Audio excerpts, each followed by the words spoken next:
राजा जनक आत्मा में स्थित हैं। वे अपनी इस अभिव्यक्ति को मुनि अष्टावक्र से कहते हैं। वे कहते हैं, कर्मा अनुसार अज्ञान से है, वैसे ही उसके त्याग का अनुष्ठान भी अज्ञान से ही तो है। इस तत्व को भली भांति जानकर मैं कर्म अकर्म से मुक्त हुआ अपने आप में स्थित हूँ। संसार में रहकर कर्म करना आवश्यक एवं अनिवार्य है। कर्म कई प्रकार के हैं, जैसे स्वाभाविक कर्म, अनिवार्य कर्म है, प्रतिकर्म है, निष्कर्ष शारीरिक और मानसिक भी होते हैं। जीवन ही कर्म है, मृत्यु कर्म का अभाव है। कर्म का आरंभ जन्म के साथ ही हो जाता है एवं मृत्यु पर्यंत चलता है। इसलिए जीवन में कर्म रोकना असंभव है।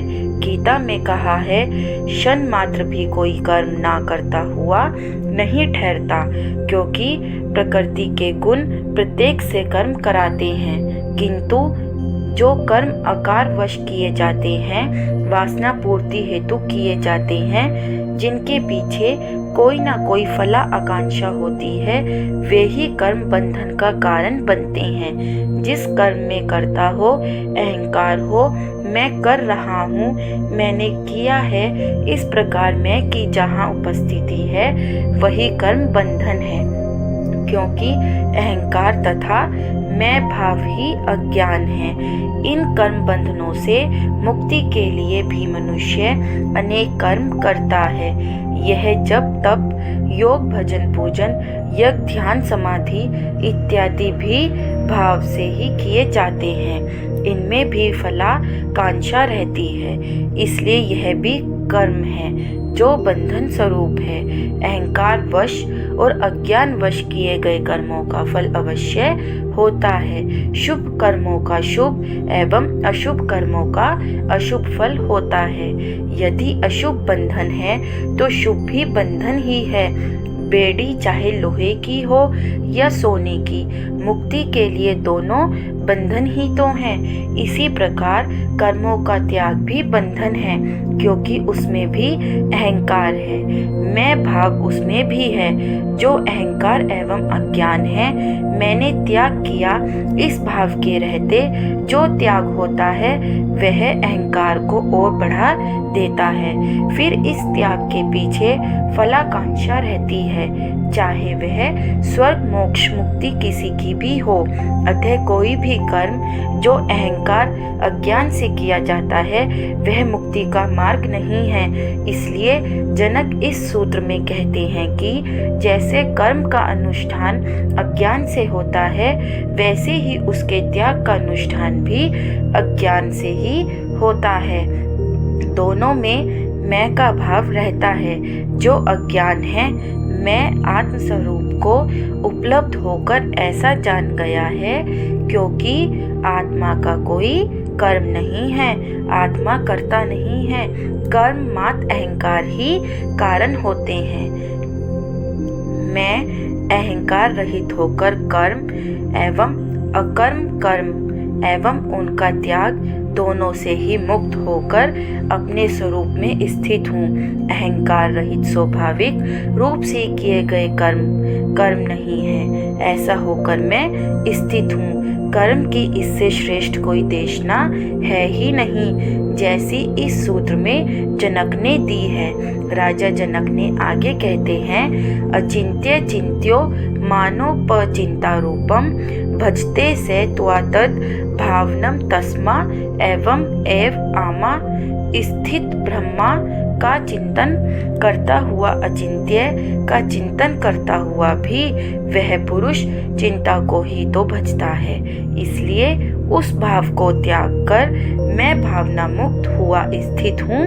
कृष्ण की गीता साधक के लिए दिया गया उपदेश है, किंतु यह अष्टावक्र गीता सिद्ध अवस्था की अनुभूति का वर्णन है। इसमें उपदेश नहीं है, बल्कि यह तो कसौटी है जिस पर किसी भी आत्मज्ञानी को कसकर परखा जा सकता है। जिसे ऐसा अनुभव हुआ है वही तो ज्ञानी है। इस संसार में अनेक व्यक्ति अपने को सिद्ध महात्मा ज्ञानी तीर्थकर पैगंबर ईश्वर पुत्र भगवान संत इत्यादि कहते हैं। इन सबको अष्टावक्र गीता की इस कसौटी पर परखा जा सकता है। यदि उनकी इसके अनुरूप अनुभूति हुई है तभी इन्हें आत्मज्ञानी एवं मुक्त कहा जा सकता है, अन्यथा नहीं। उनको आत्मज्ञान की भ्रांति हुई है अथवा वे पाखंड करते हैं। आत्मज्ञानी की ऐसी परम कसौटी अन्यत नहीं है। यह ना धारणा मात्र है ही सिद्धांत, देश काल, धर्म, संप्रदाय, जाति, वर्ग आदि के पार अध्यात्म पर दिया गया शुद्धतम वैज्ञानिक वक्तव्य है, जो संपूर्ण आध्यात्मिक जगत की धरोहर है। धर्म के नाम पर प्रचलित अनेक पाखंड हों एवं ढोंग के झूठे मखौटे का पर्दाफाश इससे किया जा सकता है।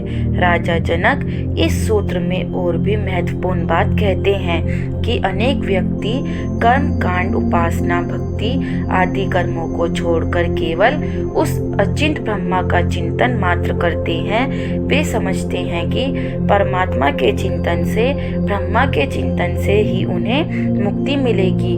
जनक कहते हैं कि यह भी भ्रम है। पहले तो ब्रह्मा निराकार है, उसका चिंतन हो ही नहीं सकता। फिर चिंतन की भी उसे चिंता होती है कि आज चिंतन नहीं किया, आज ध्यान नहीं किया, आज समाधि नहीं लगाई। इस प्रकार इस चिंतन में भी कता भाव में लगा रहता है। अतः ऐसा चिंतन करने वाला व्यक्ति ब्रह्मा को नहीं, चिंता को ही भजता है। मैं आत्मज्ञान को उपलब्ध होकर इस ब्रह्मा के चिंतन की भावना को भी त्याग कर भावना मुक्त होकर अपने में स्थित हूँ। इस ब्रह्मा के चिंतन के बंधन से भी मुक्त हो गया हूँ। वे आगे कहते हैं, एवं मेव कृतम येना से कृतार्थ भवे 10 एवं एव स्वभाव यह से कृतार्थ भवे। 10 जिसने साधनों के क्रिया रहित स्वरूप को अर्जित कर लिया है वह पुरुष कृतकृत्य है, और जो ऐसा ही स्वभाव से ही स्वभाव वाला हो गया वह तो कृतकृत्य है। इसमें कहना ही क्या। राजा जनक बिना कोई साधना किए, बिना जप तप योग भक्ति पूजा उपासना ध्यान कर्म किए ही आत्मज्ञान को उपलब्ध हुए, किंतु वे नहीं कहते कि यह सब साधन व्यर्थ है, उन्हें करना ही नहीं चाहिए, यह बकवास मात्र है, इनसे ज्ञान नहीं होगा, इनसे भटकोगे इत्यादि, जैसा कि कुछ लोग कहते हैं। राजा जनक कहते हैं कि यह आत्मा क्रिया रहित है। इसके क्रिया रहित स्वरूप को जिसने उपरोक्त साधनों से अर्जित किया है वह पुरुष कृतकृत्य है। उसे भी आत्मा की अनुभूति होगी, उसका प्रयत्न भी निष्फल नहीं किया जाएगा। साधना द्वारा प्राप्त करना भी मार्ग है, इसका जनक तिरस्कार नहीं कर रहे हैं, किंतु जो भाव से ही स्वभाव वाला आत्म स्वभाव वाला है, जिसका स्वभाव ही आत्मवत है, वह तो कृतकृत्य है ही। इसमें कहना ही क्या। ऐसा आत्मभाव वाला व्यक्ति ही परम ज्ञानी है, चाहे वह स्वयं ही स्वभाव से प्राप्त हो अथवा किसी साधन से उपलब्धि में कोई अंतर नहीं होता। मार्ग अनेक हैं, मंजिल एक ही है।